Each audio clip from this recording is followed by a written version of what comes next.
Hello friends, Agam institute of English में आप सभी का हार्दिक स्वागत है। अपना जो टॉपिक चल रहा था वो कंजक्शन चल रहा था और कंजक्शन के अंदर हमने उसके टाइप्स जो थे कोमुलेटिव था, एडवर्सेटिव था, अल्टरनेटिव था और एलेटिव था, ये कर लिया था। अब हम कुछ अदर्स रूल्स इसके कंजक्शन को लेकर देखते हैं। सबसे इंपॉर्टेंट जो इसमें है सेल्डम, नेवर और सेल्डम इफ एवर। देखिए, यदि सेल्डम और नेवर की बात करें तो शायद कभी नहीं, और सेल्डम इफ एवर शायद कभी। और ये ध्यान रखना एग्जाम की दृष्टि से बहुत इंपॉर्टेंट है कि यदि आप सेल्डम के साथ और का यूज कर रहे हो, सेल्डम के साथ यदि आप और का यूज कर रहे हो तो सेल्डम के साथ आप नेवर लगाओगे, सेल्डम और नेवर। और यदि सेल्डम के साथ आपने इफ का यूज किया है तो सेल्डम के साथ एवर का यूज होगा। ध्यान दें दोबारा कि यदि सेल्डम के साथ आप और का यूज कर रहे हो तो सेल्डम के बाद में किसका यूज होगा? नेवर। यानी कि ये फ्रेज है सेल्डम और नेवर। और यदि आप इफ का यूज कर रहे हो, सेल्डम इफ, तो इफ के साथ आप यूज किसका करोगे? एवर का यूज करोगे। यदि ऊपरी सेंटेंस की अपन बात करें, such goods are made for export, कि ये जो गुड्स है इनका यूज, इनको मेड जो किया जाता है वो किसके लिए किया जाता है? एक्सपोर्ट के लिए जाता है। एंड आर सेल्डम और नेवर, शायद कभी नहीं, used in this country. Clear है? सेल्डम और नेवर। और यदि आप इस स्थान पे आप लगा देते सेल्डम इफ एवर, अब इसका मतलब हो जाएगा शायद कभी उसका यूज जो है वो कंट्री के अंदर कर लिया जाता है। तो ये मोस्ट इंपॉर्टेंट फैक्ट है कि यदि सेल्डम के बाद आप और लगा रहे हो तो नेवर आएगा, और यदि सेल्डम के बाद आप इफ का यूज कर रहे हो तो यूज किसका करोगे? आप एवर का यूज करोगे। ठीक है, उसके बाद में नेक्स्ट अपन बात करें कि जो बहुत ज्यादा क्वेश्चन जो पुट किया जाता है एग्जाम के अंदर, चाहे अपना वो फर्स्ट ग्रेड हो, सेकंड ग्रेड हो या रीट हो, चाहे अपने अदर एग्जाम एसएससी के हैं या एयरफोर्स के, एनडीए के हैं, उनके अंदर ये क्वेश्चन बहुत ज्यादा पूछा जाता है। क्वेश्चन क्या है कि आपके पास दिया जाता है नो सुनर, नो सुनर। ठीक है, नो सुनर के बाद में आप या तो डिड का यूज करोगे, जस्ट बाद में डिड, यहां सब्जेक्ट नहीं लगाना, ये बात ध्यान में रखना। नो सुनर के जस्ट बाद में या तो डिड लगाएं। यदि आप डिड लगा रहे हो तो आप सब्जेक्ट प्लस वर्ब की फर्स्ट में, देखिए स्ट्रक्चर सेम रहेगी, चेंज नहीं होगी, did plus subject plus verb की फर्स्ट फॉर्म। और आप जिस कंजक्शन का यूज करोगे वो THAN देन होगा। और इसके बाद यदि आपको वर्ब का यूज करना है तो वर्ब की सेकंड फॉर्म, यानी कि यूज किसका करेंगे हम? पास्ट सिंपल टेंस का। ये बात ध्यान में रखना, ठीक है, कि नो सुनर का यूज किया गया है। नो सुनर के जस्ट बाद में या तो आप डिड का यूज करोगे, डिड के जस्ट बाद में सब्जेक्ट फिर वर्ब की फर्स्ट फॉर्म, और कंजक्शन जो आएगा वो THAN देन आएगा। ध्यान देना, THEN देन ये एक एडवर्ब है, कंजक्शन नहीं है।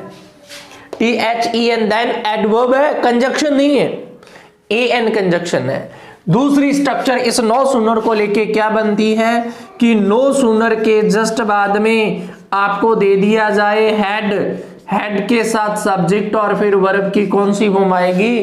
थर्ड फॉर्म आएगी। या तो हेड सब्जेक्ट प्लस वर्ब की थर्ड फॉर्म होगी, या did plus subject plus verb की फर्स्ट फॉर्म होगी।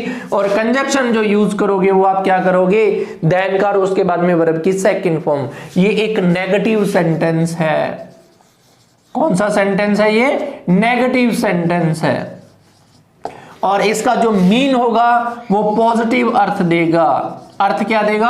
अर्थ पॉजिटिव देगा। जब आप ट्रांसफॉर्मेशन पढ़ेंगे तो मैं आपको बता दूं, इसी नो सुनर को जब आप पॉजिटिव में यूज करोगे तो हम यूज करते हैं एज सुन एज, और दोनों तरफ आप वर्ब की सेकंड फॉर्म का यूज करते हो, और दोनों सेंटेंस कॉमा से कनेक्टेड रहते हैं। ध्यान देना, नो सुनर डिड प्लस या no sooner had plus subject, ये नेगेटिव अर्थ देने के लिए यूज किए जाते हैं। किसके लिए यूज किए जाते हैं? नेगेटिव अर्थ। सेंटेंस नेगेटिव है, अर्थ इसका पॉजिटिव होगा। क्षमा चाहूंगा, दोबारा रिपीट कर देता हूं कि सेंटेंस की स्ट्रक्चर नेगेटिव है, अर्थ इसका पॉजिटिव होगा। और इसी का यदि ट्रांसफॉर्मेशन की बात आए, आपसे पूछ लिया जाए कि इस सेंटेंस का आपको पॉजिटिव में ट्रांसफॉर्मेशन करना है, पॉजिटिव सेंटेंस में, तो नो सूनर का पॉजिटिव जो बनेगा वो एज सून एज से बनेगा। और ये दोनों सेंटेंस दोनों तरफ वर्ब की कौन सी फॉर्म आएगी? सेकंड फॉर्म आएगी। और सेंटेंस को जोड़ोगे किससे? आप कोमा से जोड़ोगे, किसी अदर कंजक्शन से नहीं। ठीक है, अब देखिए एग्जाम्पल की अपन बात करें। अब देखो, यदि अपन RPSC second grade first grade रीड की बात करें तो कैसा क्वेश्चन दे सकते हैं हमें? No sooner did Ram see the police dash he RAN ran away. Option क्या है आपके पास? ऑप्शन में दे देगा वो THEN, ऑप्शन में दे देगा THAN, ऑप्शन दे देगा बट, और ऑप्शन आपको दे देगा सो। अब मोस्टली इस देन में कंफ्यूज हो जाते हैं, तो ये ध्यान में रखना कि ये देन जो है ये हमारी एडवर्ब है। कंजक्शन क्या है? THAN देन है। तो यहां जो आपका ऑप्शन होगा वो क्या होगा? THAN देन होगा। ठीक है, न कि THEN देन। क्लियर? अब देखें कि इसी सेंटेंस का आपको पॉजिटिव बनाना है। क्या बनाना है? पॉजिटिव बनाना है। कि आपको दे दिया जाए कि इस सेंटेंस को सेकंड ग्रेड के अंदर, मैं बताऊं कि ये क्वेश्चन आएगा, फर्स्ट ग्रेड में भी आता है, कि इसका आप जो है ट्रांसफॉर्मेशन कीजिए पॉजिटिव सेंटेंस में। तो नो सूनर आपके पास यदि दिया गया है तो उसका जो पॉजिटिव स्ट्रक्चर जो रहेगी वो क्या रहेगी? एज सून एज रहेगी। तो सेंटेंस आपका क्या हो जाएगा? As soon as Ram saw the police. ठीक है, अब कॉमा का यूज करोगे, किसी और कंजक्शन नहीं है, यहां कॉमा आएगा एज सून एज के बाद में। तो ही रैन अवे। ध्यान रखना, ये इस प्रकार का क्वेश्चन जो अपने से पूछा जाता है। और यही क्वेश्चन यदि आपने एसएससी के अंदर, बैंकिंग के अंदर, एनडीए के अंदर या अपने एयरफोर्स की बात करें तो वहां इस क्वेश्चन का जो स्ट्रक्चर रहता है एरर के तौर पर जो पूछा जाता है वो इस प्रकार से आ जाएगा क्वेश्चन। क्या देंगे? No sooner Ram had seen the police then THEN then he ran away. अब यहां आपसे एरर पूछ लेते हैं।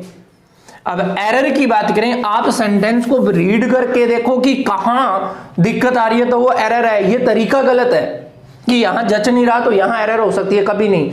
आप इसको यदि देखें, नो सूनर से सेंटेंस स्टार्ट हो रहा है और हमने बात की थी कि नो सूनर के बाद में या तो did plus subject plus verb की फर्स्ट फॉर्म आएगी या had plus subject plus verb की थर्ड फॉर्म रहेगी। ये स्ट्रक्चर रहेगी, ये ध्यान रखना। तो यहां जो उसने दे रखा है राम हैड सीन, ये एरर है। सही क्या करोगे? सही हो जाएगा हैड राम सीन। ये स्ट्रक्चर हमारी सही है, ये सेंटेंस हमारा सही है। क्लियर है? और इसी तरीके को और तरीके से अपन देखें किस प्रकार से क्वेश्चन, जैसे आपने लिखा एज सून एज राधिका सा हर हस्बैंड। अब देखिए कॉमा, क्योंकि एज सून एज से है, then she cried loudly. Cried loudly. और ये आपके पास असर्टिव है, पॉजिटिव सेंटेंस है। और सेकंड ग्रेड के अंदर जो क्वेश्चन रहेगा कि इसका आपको नेगेटिव में ट्रांसफॉर्मेशन करना है, और नेगेटिव में करना है तो हमें पता है एज सून एज है, तो इसको आप किस में बदल दोगे? नो सूनर में। तो अब नो सूनर के बाद आपने देखना है कि स्ट्रक्चर क्या रखनी है, या तो डिड रखिएगा या हैड। डिड रखा है तो आप डिड लगा दीजिएगा, राधिका, ठीक है, सी हर हस्बैंड। अब देखिएगा नो सूनर आ गया, कंजक्शन क्या जोड़ोगे, THAN, than she cried loudly. ये आपका स्ट्रक्चर हो जाएगा, ये आपका नेगेटिव सेंटेंस हो जाएगा। अर्थ पॉजिटिव है, जो अर्थ ये है वो सेम अर्थ ही इसका है, लेकिन ये स्ट्रक्चर नेगेटिव में है और ये स्ट्रक्चर आपकी किस में है, पॉजिटिव में है। ध्यान रखना, एज सुन एज है तो नो सूनर में ले आइएगा, नेगेटिव है, और नो सूनर दिया पॉजिटिव बनाने के लिए यूज किसका कर दीजिएगा, एज सुन एज का कर दीजिएगा। लेकिन ध्यान इतना रखना है कि नो सूनर है तो नो सूनर के बाद में डिड प्लस सब्जेक्ट वर्ब की फर्स्ट फॉर्म या had plus subject plus verb की थर्ड फॉर्म का यूज किया जाएगा। ठीक है, नेक्स्ट देखिएगा। अच्छा, एक बात और ध्यान में दोबारा फिर रिपीट कर दूं, एज सुन एज के बाद आप सिर्फ और सिर्फ कॉमा का यूज करोगे कंजक्शन के तौर पे, देन या कुछ और वर्ड का यूज आप नहीं करोगे। अब नेक्स्ट देखिएगा,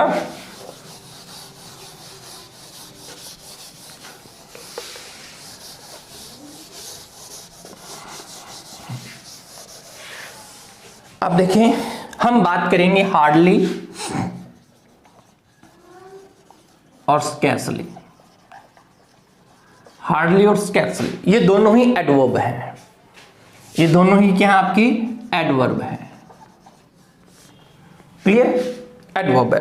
अब इनका यूज पहले तो देखें कि कहां करते हैं।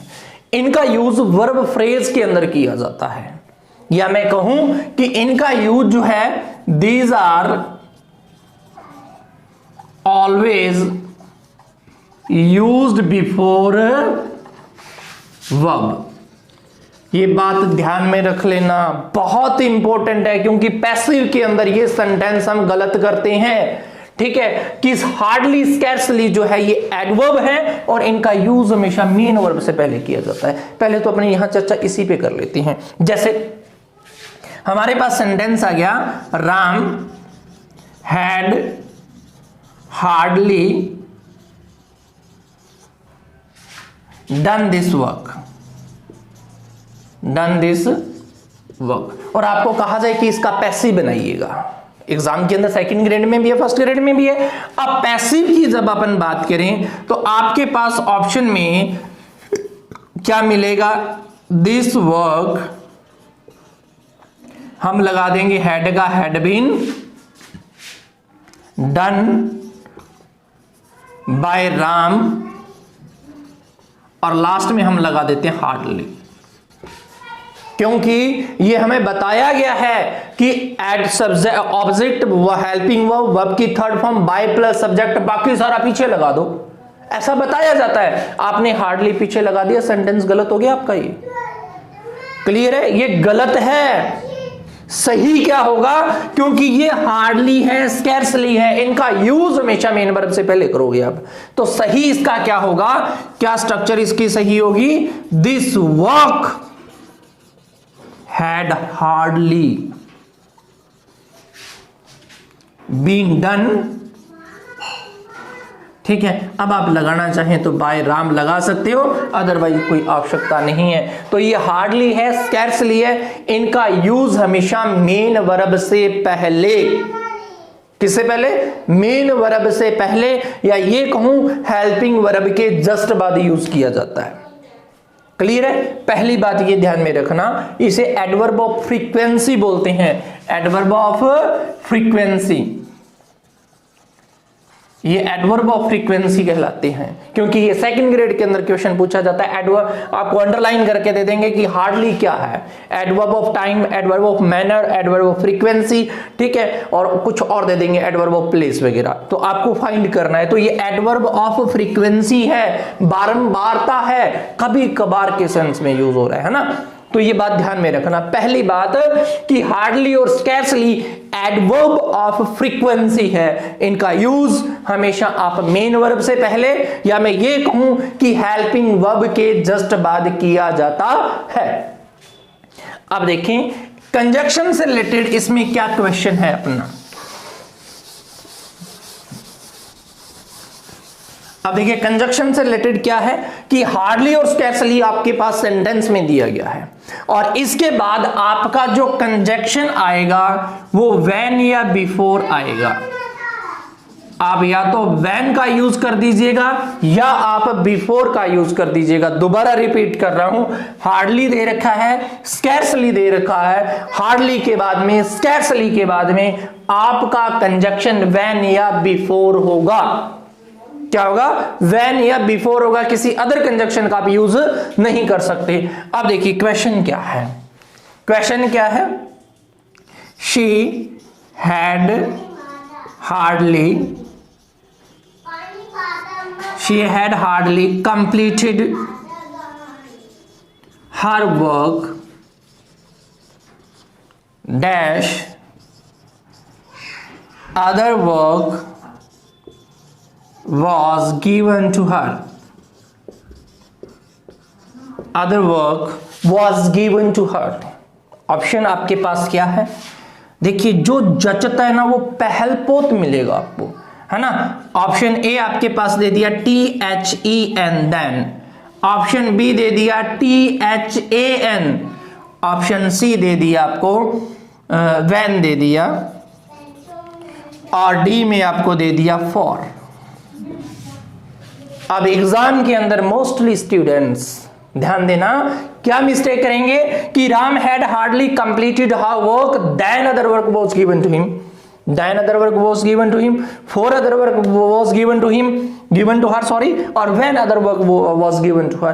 when तो जचता नहीं है ना, जच क्या रहा है? then। अब इन दोनों में से कंफ्यूज होके कह देंगे जी मैंने, मुझे तो ये लगा और मैंने भर दिया, अब पता नहीं सही है या गलत है। जच तो यही रहा था, क्योंकि माइंड में भी यही आ रहा है, बोलने में भी देन आ रहा है, और जो चीज आ रही है देन वो ऑप्शन में आपके पास है, तो हम उसी के ऊपर टिक कर देते हैं, क्योंकि ये हमें जच रहा है।